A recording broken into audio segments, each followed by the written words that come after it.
Rendre visite au président Laurent Gbagbo détenu à La Haye depuis 2011 est devenu désormais, avec une habitude particulière pour les patriotes ivoiriens et les panafricains, une histoire d'amour. Il s'agit pour eux d'un pèlerinage à La Haye aux Pays-Bas. Aujourd'hui, 4 novembre 2014, se tient à la Cour pénale internationale 2 audiences publiques dans l'affaire Le procureur contre Laurent Gbagbo. Il s'agit d'une part de la conférence de mise en état et d'autre part de statuer sur la demande de mise en liberté provisoire du président Laurent Gbagbo, action qui est renouvelée chaque 120 jours et qui n'a encore connu de succès. Les amis de la paix, de la justice, des libertés et de la démocratie ont bien voulu vivre eux-mêmes ces événements. C'est pour cela qu'ils ont pour certains, à l'image de la délégation du Front populaire ivoirien de Lyon, parcouru plus de 1000 km pour rallier la Hollande et retrouver les patriotes de Paris, embarqués dans 2 cars, dont un affrété par le cri panafricain de Willy Blah et l'autre sous la responsabilité de la patriote Audrey Nguessan. L'audience étant publique, les patriotes ont écouté avec beaucoup de courage les accusations qu'ils jugent infondées portées par le bureau du procureur contre le président Laurent Gbagbo. Maître Altit, avocat du président, a pour sa part, selon les visiteurs du jour, apporté de la joie et du soulagement à leur cœur grâce à sa plaidoirie. Ivoire 114 TV, l'Afrique nouvelle, était pour vous au cœur de ces événements. Écoutons les avis des panafricains après l'audience.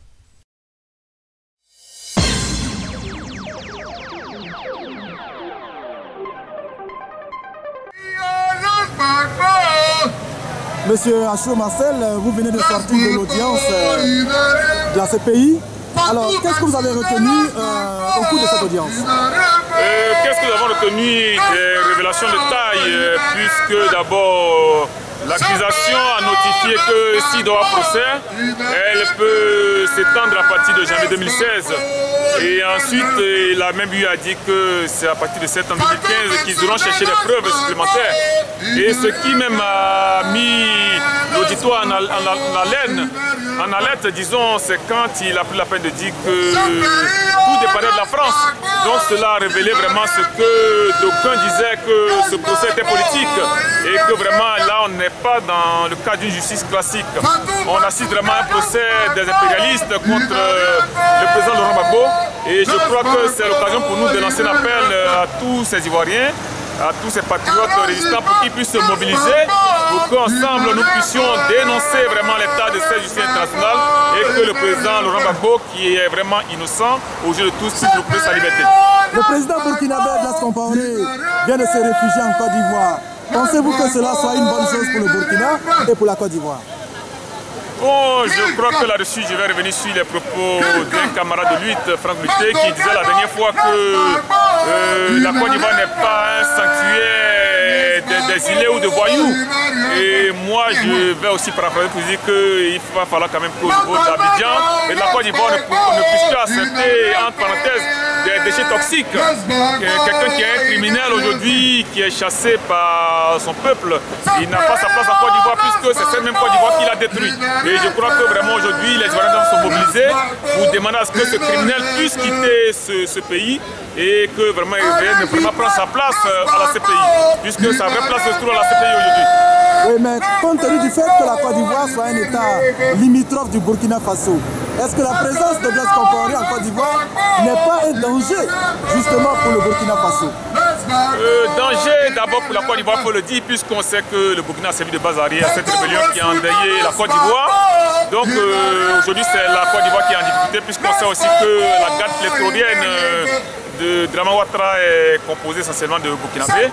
Donc aujourd'hui, bon, est-ce que c'est Compaoré, sa clique ne sont pas servis de base arrière de la Côte d'Ivoire comme base arrière pour aujourd'hui encore renverser peut-être ce peuple qui a pris le pouvoir au Burkina. Bon, c'est des questions qu'on se pose, mais aujourd'hui le vrai danger d'abord c'est le fait que d'abord cet assassin encombrant réside en Côte d'Ivoire. D'abord le danger c'est pour la Côte d'Ivoire, ce n'est pas pour le Burkina Faso. Quels sont vos souhaits donc pour Blaise Compaoré? Faut-il qu'il reste en Côte d'Ivoire ou qu'il quitte le pays? Bon, aujourd'hui, quand on a suivi un peu le communiqué qui a été lu par le porte-parole du gouvernement, il a tablé sur le fait que la Côte d'Ivoire soit un pays hospitalier. Mais je crois que là, bon, ce n'est pas de cette hospitalité dont on parle. Un criminel n'a pas vraiment sa place dans un pays comme la Côte d'Ivoire. On ne peut pas héberger des criminels. On l'a vu par le passé. Bon, Jonas Savimbi de l'Ouganda qui avait été hébergé par le soin de l'ancien président Foubanier de Bédier. Donc aujourd'hui, bon, il va falloir quand même que ces criminels, on ne puisse pas les accepter en Côte d'Ivoire. Je vous remercie. Monsieur Guy Paulin, bonjour. Bonjour. Vous venez de sortir de l'audience dans ce pays. Alors, quelles sont vos impressions? Mes impressions sont à la fois mitigées et objectives. Mitigées parce que, me souvenant de ce que le général Blé Goudé a dit du haut de cette même salle, en posant la question de savoir est-ce que nous vivons dans un monde ambigu. On se rend bien évidemment compte qu'on ne peut répondre par la négation face à une telle question. Nous vivons effectivement dans un monde ambigu. Quand on écoute l'accusation, quand on écoute le bureau du procureur, les représentants légaux des victimes, on se rend bien évidemment compte qu'il y a une forme d'ambiguïté dans ce qu'ils disent. Ils n'arrivent pas à nous démontrer en fait qu'ils ont en leur possession des témoins fiables. Les témoins qu'ils évoquent n'ont pas encore un statut bien défini. Ils évoquent des questions sur leur protection, la protection des témoins. Et d'entrée de jeu, lorsque le président lui pose la question sur les témoins qu'il a en sa possession, il relie sans cesse le cas Blé Goudé au cas Laurent Gbagbo, alors que la séance d'aujourd'hui était consacrée exclusivement au cas Laurent Gbagbo. On se rend bien compte qu'il y a une forme d'ambiguïté dans ce qu'ils ont comme document, dans ce qu'ils ont comme dossier. Alors quand je dis en même temps optimiste, parce que je crois que quelque part la justice finira par être dite. Avec les événements qui se produisent aujourd'hui en Afrique, la renaissance de l'Afrique, des panafricains qui pensent les 50 prochaines années de l'Afrique, on peut comprendre avec objectivité que tôt ou tard, le droit sera dit et que Laurent Gbagbo et Blé Goudé seront acquittés, soit par la justice, soit par l'histoire. C'est ce que je peux dire de ce que j'ai suivi à l'intérieur de cette salle. Je crains malheureusement que la politique, que les politiques et que les ombres obscures s'emparent de cette cour et décident contre-courant de la justice du sort des patriotes, des panafricains et des hommes forts de l'Afrique qui sont là derrière nous. Je vous remercie. Monsieur Ouazzouli, bonjour. Bonjour. Alors vous venez de sortir de l'audience. Qu'est-ce que vous pouvez nous apporter comme information? D'abord, je dirais que j'ai gagné en sérénité. Je sors de cette salle avec beaucoup de sérénité parce que j'ai compris qu'il n'y a plus rien et que tout est fini. Et je m'empresse d'annoncer à tout le peuple africain et à tout le peuple de la terre qui suivait ces procès que Laurent Gbagbo est libre. La première liberté, c'est celui des charges, c'est-à-dire le fait que le procureur avait acculé Laurent Gbagbo sur des mensonges, aujourd'hui sur cette fixation, parce que c'était ça l'objectif. Nous avions été fixés, qu'il n'y a rien. Les sentiments que j'ai, c'est les sentiments de soulagement, de sérénité, de confiance en soi. Et le procureur en soi s'est aujourd'hui dédouané pour nous montrer le véritable ennemi de celui qui en veut à Laurent Gbagbo, c'est la France. Donc je pense que nous allons concentrer de nouveau nos forces et notre énergie sur la France. Vous pouvez mieux être explicite quand vous parlez de la France? Je pense que tout le monde a vu comment est-ce que le procureur s'est cherché aujourd'hui. Il a demandé à plusieurs reprises 3 mois, 30 jours, après 90 jours, après une année, après bon, j'ai 148 vidéos, il faut que je puisse les revoir. Après, il conclut humblement par dire le procès aura lieu pas avant septembre 2015, mais bon, si la France le veut, il y aura procès. Donc ça veut dire que c'est étonnant. c'est vraiment étonnant que la justice maintenant, ce n'est plus l'affaire de la justice. C'est une affaire politique. Et lorsqu'on part, si la France le veut, on voit le président français parce que c'est lui le maître de la politique étrangère de la France. Donc je pense que maintenant nous avions la ferme conviction que jusque-là nous étions dans le bon en disant que l'ennemi numéro 1 de notre chère et mère patrie, l'Afrique, c'est la France. Nous avions raison de dire que c'est eux qui tirent les ficelles.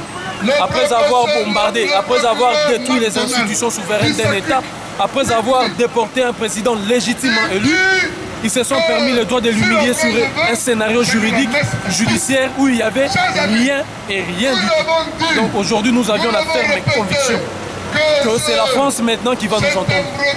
Nous allons nous entretenir maintenant avec la France. Je vous remercie. Merci beaucoup. Monsieur Franck Luté, bonjour. Bonjour. Nous sommes aujourd'hui devant la CPI et il y a une audience concernant le président Laurent Gbagbo. Alors, qu'est-ce que vous pensez de cela? Je crois que c'est l'une des audiences les plus ridicules et en même temps la fin de cette procédure, parce que le procureur McDonald vient de faire un aveu en disant que c'est la France. Si la France veut. Nous avons cru que c'est la justice qui devait vouloir. Mais on nous apprend que c'est la France qui doit vouloir. Est-ce que la France est la justice ou bien la justice est la cour pénale? Donc je peux vous dire que nous allons partir d'ici le cœur serein et avec beaucoup encore plus de détermination. Parce que là, nous sommes sur la dernière ligne droite. Alors, le président du Burkina Faso, l'ex-président du Burkina Faso, vient de se réfugier en Côte d'Ivoire. Alors, est-ce que vous avez quelque chose à déclarer? Déjà, j'appelle à son départ de la Côte d'Ivoire parce que M. Compaoré est un bourreau des Ivoiriens. Il ne peut pas se retrouver en Côte d'Ivoire à jouir. Je ne sais pas. C'est-à-dire, le contribuable ivoirien va faire vivre Compaoré. Il faut quand même respecter les Ivoiriens. Compaoré ne va pas vivre sur les frais du contribuable ivoirien. Compaoré a voulu détruire la Côte d'Ivoire. Et si nous, Ivoiriens, n'avions pas résisté pour que nous ayons un pays, est-ce que Compaoré aurait trouvé une terre d'asile en Côte d'Ivoire? Certains disent que sa femme est ivoirienne, sa femme est ceci. Là n'est pas le problème. Mais si sa femme était ivoirienne, il aurait dû penser à cela avant de détruire la Côte d'Ivoire. Quand on a une femme ivoirienne, les Ivoiriens sont ses beaux-frères et ses belles-sœurs. Mais il n'a pas pensé à cela. Donc il ne nous revient pas à nous de dire que Compaoré doit être en Côte d'Ivoire parce que sa femme est ivoirienne. Je demande que Compaoré quitte la Côte d'Ivoire parce que la Côte d'Ivoire n'est pas un sanctuaire de voyous. Nous avons déjà le voyou Dramane Ouattara. Nous n'allons pas encore nous coltiner M. Compaoré, en plus de Soro Diop, le sous-chef. Donc je crois que Compaoré, c'est une très belle nouvelle pour l'Afrique, une très bonne nouvelle que ce voyou de grand chemin puisse répondre de ses cris. Comme la Côte d'Ivoire est un pays frontalier du Burkina Faso, le fait que Compaoré soit en Côte d'Ivoire, cela ne représente-t-il pas un danger pour la stabilité du Burkina? Oui, non seulement sa présence en Côte d'Ivoire représente un danger pour la stabilité de la Côte d'Ivoire qui n'est déjà pas trop stable, qui se cherche une stabilité, et en plus la Côte d'Ivoire ne doit pas devenir la base arrière de Blaise Compaoré pour attaquer le Burkina, à moins que ce soit un retour de manivelle, puisque le Burkina a été la base arrière de Dramane Ouattara et sa rébellion pour attaquer la Côte d'Ivoire. Peut-être que le retour de manivelle est de faire de la Côte d'Ivoire une base arrière pour permettre à Compaoré d'attaquer le Burkina. Mais les Ivoiriens doivent se lever et dire non à la présence de Compaoré, parce que nous voulons la paix. Je vous remercie. Et puis les enfants chantent une chanson. C'est les parents qui chantaient ça au fond du village. C'est ce que les enfants fredonnent dans la lisière du village. Ce que vous venez d'entendre, c'est ce qui est déjà dit par la puissance tutélaire, par la France. Et je voulais dire ceci. J'ose croire que je ne me trompe pas d'analyse. Le président François Hollande est en train de tenir une petite promesse de ne pas se mêler des affaires de nos États, si ce n'est qu'il est en train de lui-même dégager le terrain pour des choses qui pourraient l'encombrer dans la reconquête du pouvoir par le Parti socialiste. Si des choses se sont passées au Burkina Faso, là où il y a une base américaine luttant contre AQMI, au Burkina Faso où il y a la base logistique de la France, c'est qu'il y a une volonté politique de la France de ne pas se mêler de la révolution burkinabé. Et nous osons croire qu'il en est ainsi, et nous osons espérer qu'il en soit de même quand le peuple souverain de Côte d'Ivoire se lèvera pour bouter hors de notre beau pays le dictateur Alassane Ouattara. Monsieur Gallus, bonsoir. Vous venez de sortir de l'audience. Alors, quelles sont vos impressions? Les impressions sont minables parce que le procureur dit que si la France intervient, on va laisser Gbagbo. Donc ce n'est plus une institution. Maintenant c'est la France qui doit guider ce que l'institution doit dire. C'est pas la peine. Ah, Monsieur Gallus, vous n'êtes pas ivoirien, vous êtes camerounais. Alors qu'est-ce qui vous motive tant quant au support que vous apportez à Gbagbo? Le problème de Gbagbo n'est plus le problème ivoirien. Le problème de Gbagbo est le problème africain.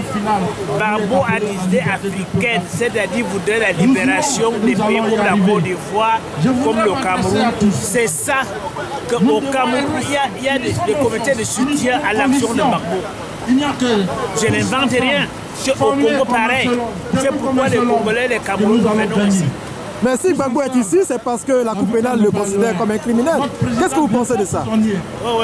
Et Ouattara serait quoi alors? Si Ouattara est criminel, si Gbagbo est criminel, Ouattara serait quoi? Quand il y a la guerre, il y a deux camps. Mais on arrête seulement un seul camp et l'autre camp. Blaise Compaoré, qui est le président du Burkina Faso, qui était le président du Burkina Faso, vient de se réfugier en Côte d'Ivoire. Alors, ne pensez-vous pas que cela soit un danger pour la stabilité du Burkina et même la Côte d'Ivoire? Aucun danger parce que lui, il est fini. La France l'a jeté. Il est fini. La France l'a jeté. Je vous remercie. J'ai parlé pendant 3 heures de temps ininterrompu avec le ministre Charles Blé Goudé. Charles Blé Goudé me charge, parce qu'ils étaient au courant qu'on est là, me charge de vous dire que le président Laurent Gbagbo nous l'a déjà dit. Il avait dit qu'il tient parce que nous tenons. Et Charles Blé Goudé dit qu'il est en mission, il répète. Il me répète de venir vous dire qu'il est en mission. J'ai trouvé vraiment un homme combattant, souriant, mais en forme, qui n'a pas de sort, sinon le visage d'un homme sur lequel on peut s'apitoyer. L'histoire de notre continent est en train de se réécrire. Il ne faudra pas que pendant qu'elle se réécrit, que nous soyons dispersés ou en train de se disputer sur des intérêts partisans. Je vous dis une chose qui est pertinente, c'est que la révolution du